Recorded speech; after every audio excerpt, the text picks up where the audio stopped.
আসসালামু আলাইকুম। আপনারা জানেন যে বাংলাদেশের পরিস্থিতি সম্পর্কে, বাংলাদেশে কি পরিস্থিতি চলতেছে। আপনারা বিশ্বাস করবেন কি জানি না, যদি এই পরিস্থিতিতে যদি বিএনপি সরকার বাংলাদেশে থাকতো, তাহলে বিএনপি সরকারের চেয়ার নড়ে যেত বা বিএনপি সরকারের চেয়ার পড়েও যেত। এমন হতো যদি রাজনৈতিক দলের হাতে থাকতো। কারণ কথাটা বললাম, ধরেন বিএনপি এই এমন একটা অপরাধ করেছে, এটা মনে করেন যে ঢাকার 4-5টা বিশ্ববিদ্যালয় শিক্ষার্থীরা যদি বেরিয়ে পড়তো। আর এখন বর্তমান আওয়ামী লীগ একটা বড় শক্তি। আপনারা জানেন কি জানি না, বাংলাদেশে 40% ভোট আওয়ামী লীগের। এরা কোনো সুদ পাচ্ছে না যে রাস্তায় নামবে কি করে। এই যদি এটা বিএনপি থাকতো, তাহলে এরা শিক্ষার্থীদের সাথে নেমে পড়তো। এখন একটু বুঝতে পারতেছেন যে বাংলাদেশ কি পরিস্থিতি হতো। সরকারের তখন কি করতো? গুলি চালাতে হতো দমন করার জন্য, মানুষ মারতে হতো। তো এই সরকারের স্বৈরাচারী পদ পেয়ে গেল, মনে করেন এই সরকারেও সে পালাতে হতো, নাই পদ ছেড়ে দিতে হতো। আমার কথাটা পাতলা ভাবে নেবেন না, কথাটা অনেক ভারী। বিএনপি এই 10 মাসে প্রায় 74টা খুন করেছে, 74টা বিএনপির নামে শুধু। এরা কিভাবে ভালো হয়? আর বাংলাদেশে যেখানে যাবেন সেখানে বিএনপির চাঁদাবাজি, যেখানে যাবেন সেখানে চাঁদাবাজি। কি বলবো, এলাকায় এরা চাঁদাবাজি, টেন্ডারবাজি, ভোটের আগেই এরা সব খেয়ে ফেলবে। আর পাবে বা কোথায়? গত 17 বছরে তো এরা কিছুই করেনি। এরা দেখা যাচ্ছে চাঁদা নিয়ে, ব্যবসায়ীদের কাছে চাঁদা নিয়ে দেখা যাচ্ছে একটা আন্দোলন করতেছে। বা এদের টাকার উৎস কি? নেতা দিচ্ছে? না না, এরা চাঁদাবাজি করে।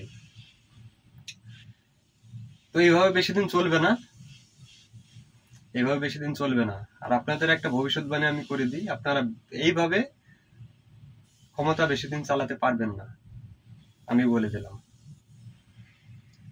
এইভাবে ক্ষমতা চলে না। কারণ আপনারা জানেন যে গত আগস্টে একটা অভ্যুত্থানের মাধ্যমে এদের স্বাধীন হয়েছে।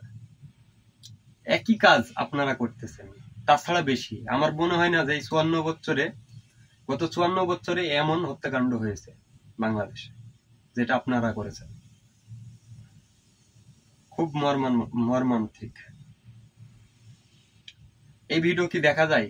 এই ভিডিও দেখা যায় না ভাই, 10 সেকেন্ডের বেশি দেখা যায় না। একটা সুস্থ মানুষ এই ভিডিও দেখতে পারবে না। আপনার দলের লোক মেরেছে, বা আপনার দলের লোক মেরেছে, আপনার দলের দোষ হবে না। চাঁদাটা তো ঠিকই আপনার দলে যায়, তাই না? আমি এইসব বিষয়ে কথা বলবো না। আপনাদের শুধরানোর অনেক সময় আছে এখনো বর্তমান। আপনারা জেলায় জেলায় নির্দেশনা দেন যে আপনাদের ছোট পাতি নেতা আছে, আপনার এগুলো আপনি দমন করেন। যে চাঁদাবাজি করবে তাদের ছাঁটাই করে দেন। দেখেন আপনার দল ঠিক হয়ে যাবে, মানুষের মনে আস্থা ফিরে আসবে। আপনাদের এই শুধু এই কারণে আপনাদের দলের আস্থা একবারে হারিয়ে গেছে প্রায়। আপনাদের সমর্থন নেই বললেই চলে। একটা জিনিস আপনি দেখেন, তারেক জিয়ার নামে একটা স্লোগান হচ্ছে। আপনারা কি জীবনে আশা করেছিলেন যে ভোটের আগে এরকম স্লোগান শুনবেন? শুনতে হচ্ছে তো। তো আপনারা আগে থেকে সাবধান হয়ে যান। আপনারা নোটিশ জারি করেন যে প্রতিটা জেলায় যেভাবে চাঁদাবাজি হচ্ছে সেটা আপনারা দমন করেন, নাই আপনাদের ভবিষ্যৎ অন্ধকার। এটা ভবিষ্যৎবাণী করাই যায়। কারণ যদি আপনারা ক্ষমতাও আসেন, আপনারা 2 বছরে বেশি টিকতে পারবেন না, কারণ অনেক। আর বাংলাদেশের মানুষকে ভয় দেখাবেন না খবরদার। বাংলাদেশের মানুষ ভয় পায় না। যদি ভয় পেত, জীবন দিয়ে যদি ভয় পেত, তাহলে জীবন দিত না। আর জীবন যদি নাই দিত, তাহলে ওই গদিতে বসার আশা আপনাদের থাকতো না। মানুষ আমি আগেই বলে দিলাম, ভয় পায় না বাংলাদেশের মানুষ। ভয় পেলে, ভয় যদি পেত তাহলে আপনি ওই গদিতে বসার আশা করতে পারতেন না। আপনাদের অনেক শিক্ষা নেওয়া দরকার। আমি একটা জিনিস বলি, যে আপনাদের হচ্ছে এটা হচ্ছে 2006 সালের রাজনীতি না, এটা 1 সালের রাজনীতি না, এটা হচ্ছে ফুল সোশ্যাল মিডিয়ার রাজনীতি। সোশ্যাল মিডিয়া দেখে মানুষ নেমে পড়বে, এটা আপনার সেই অভিজ্ঞতা কিন্তু আপনাদের নাই। আমি লিখের হয়েছিল, কিন্তু সোশ্যাল মিডিয়ার যুগে আপনাদের রাজনীতি করার অভিজ্ঞতা আপনাদের হয়ে ওঠেনি। আপনারা সেই আগের রাজনীতি করতেছেন। এভাবে চলবে না তো, এভাবে কতদিন? তো আবারও বলি, বাংলাদেশের মানুষকে ভয় দেখানোর চেষ্টা করবেন না। এখন বাংলাদেশের মানুষ সেই পরিস্থিতি একেবারেই নেই। বাংলাদেশের মানুষ এখন মরতে শিখেছে এবং তাড়িয়ে দিতে শিখেছে।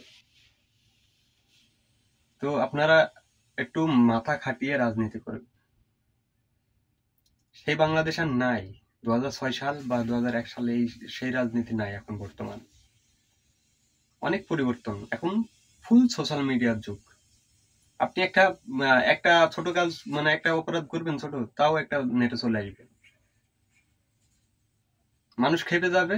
আর আমি লীগ তো আছেই মনে করেন, হিসাবে আপনাদের ছাড়া সংখ্যায় বেশি। যদি কোনো সুদ পায় তারা, যদি রাস্তায় নামে আপনারা কন্ট্রোল করতে পারবেন না।